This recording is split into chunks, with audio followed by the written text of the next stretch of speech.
डोकरी Pakistan peoples party तालको डोकरी जे इजलास दुख्तर मशरिक अलम बरदार जमहूरियत साबिक वज़ीर आज़म शहीद रानी मोहतरमा बेनज़ीर भुट्टो जी सोरी वर्सी में भरपूर शिरकत ला पाकिस्तान पीपल्स पार्टी तालके डोकरी जे जनरल बॉडी जो अहम इजलास सुमरा शादी हाल डोकरी में थी गुजरियो, जैमें मुतफ़क़ा तौर ते फ़ैसिलो कयो वियो त शहीद रानी मोहतरमा बेनज़ीर भुट्टो जी सोरहीं वर्सी में भरपूर शिरकत करण ला सवें गाॾियुनि जो हज़ारे माण्हू सवार थी गढ़ी ख़ुदा बख़्श भुट्टो में शिरकत कंदा ऐं वर्सी तक़रीब में भरपूर शिरकत कई वेंदी। इजलास में पीपी ज़िले लाड़काने जो सदर खुर्शीद अहमद जुनेजो, साबिक़ MNA नज़ीर अहमद बुगियो, ज़िले चेयरमैन एजाज़ अहमद लग़ारी, पीपी ज़िले लाड़काने जो नायब सदर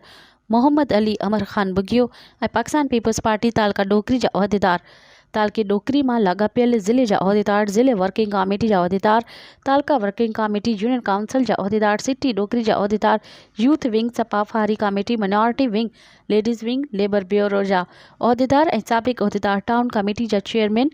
यूनियन काउंसिल जा चेयरमैन, वाइस चेयरमैन ऐं काउंसिलर वर्कर जालन भरपूर शिरकत कई। मज़ीद ख़बरन ऐं तफ़सीलात लाइ विज़िट कयो असांजी वेबसाइट www.awamiNewsHD.com ऐं ॾिसंदा रहो अवामी न्यूज़ HD।